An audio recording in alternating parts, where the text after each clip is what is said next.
What can a virtual billing assistant do for my business? Meaning, what are the specific tasks a virtual billing assistant can even do for me? And if I wanted to get started with one, what does that process look like? Those are the questions we asked Tracy Hoffman, Vice President of ARIA RCM Services, which is our best-in-class award-winning RCM partner. Let's have a listen to what Tracy has to say. ARIA does the virtual billing assistant. We work with either individual providers, small practices, large practices. We work with RCM companies. We work throughout all different industries within healthcare to help subsidize that billing assistant that you guys may not be able to fund. So we will do anything in coding. We have over 70 certified coders today on board with us. We do abstract coding. We can help you with auditing, just to make sure that the codes that are getting out the door to the insurance carriers and the diagnosis, everything is there. We can help with anything related to coding.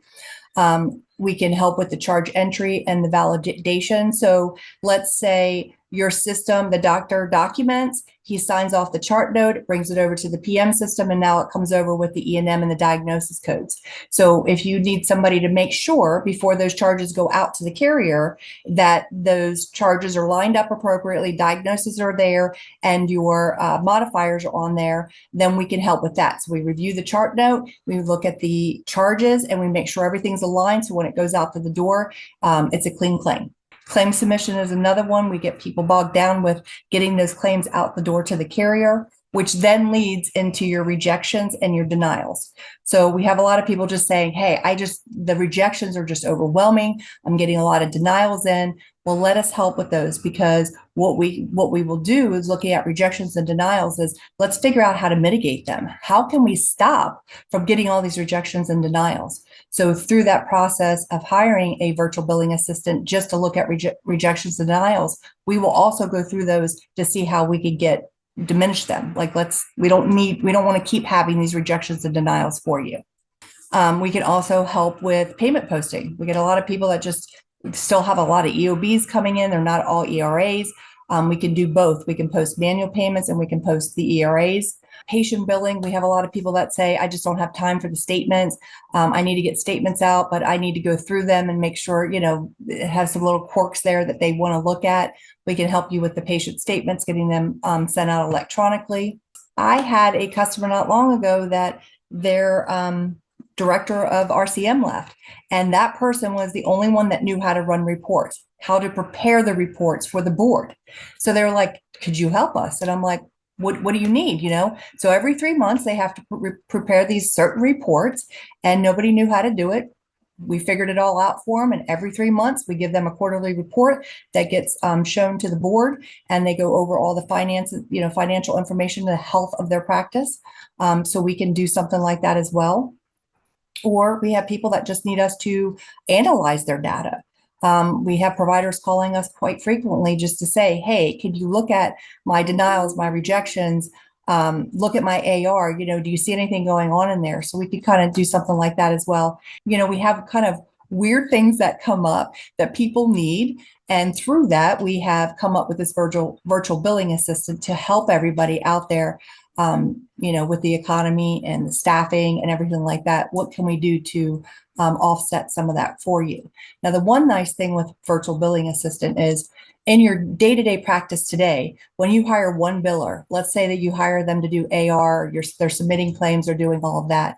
So you'd have to replace that one person. Well, with the virtual billing assistant with us, yes, you're getting one person, but we're training multiple people. So that way, if my person is out sick, if they get married, they're on maternity leave, I have somebody right away that has been trained and can step in the next day to fill in that person's spot. We don't have to retrain. We don't have to do any of that. They're all trained at the same time. We keep them updated with everything going on. So, and then with that, you get a supervisor, you get a me, and then you also get a customer success manager who is almost like an Erica account manager, who also is going along this journey with you. So you're not just getting that one person, you're getting a wealth of knowledge and a team behind you to support you in case something should happen with the person that we've chosen to offset the billing assistant with. So also there are other areas that we do help with, and that's credentialing enrollment. I talked about the coding services now. And then we had a lot of people that reached out and just said, hey, look, I do my billing in-house, or we are already RCM, but I need somebody to help me work the AR. We just don't have enough staff or bandwidth to work the aging AR today. So we've been doing a lot of contracts for just working the aged AR out there. So if we decide to do this, what happens, right? What happens after I sign up? How long does it take? What does the process look like? So what we need is we'd of course have to get a login, because we do work directly into your system. We don't, when you hire somebody to do payment posting, of course, we're working directly in your system. So we need the user login. So we'd work with you to get that. And then when it says we define the processes, so we develop a standard operating procedure for every single customer of ours. This basically tells us you're going to train us. We videotape the training. We then put it into a standard operating procedure in which tells us exactly how you want things done. We know all the systems. However, there is some nuances, right? Some people might have all those bells and whistles turned on, some may not. So, if I have this adjustment code that I want you to adjust that off to. So we will document everything. We will then turn it back over to you and say, okay, here's how we understand it. Here's the standing operating procedure after training.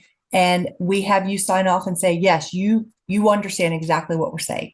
We do a soft go live, and then we build ourselves up. So the first week they do 25% of the inventory, then 50%, 75%. And on week 4, we're at 100% productivity for that particular function that you've chosen for us to do. Payment posting, rejections, denials, things like that.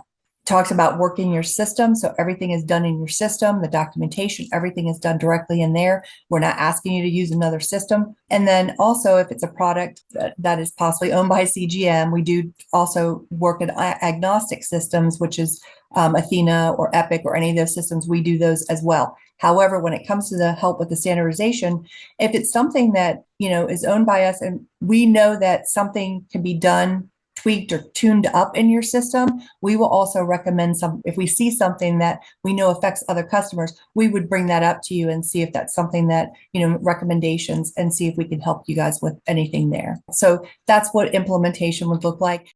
So there you have it. Before you hire your next in-house biller, call AZCOMP Technologies at 877-422-2032 to get all your virtual billing assistant questions answered and to get a quote for your business.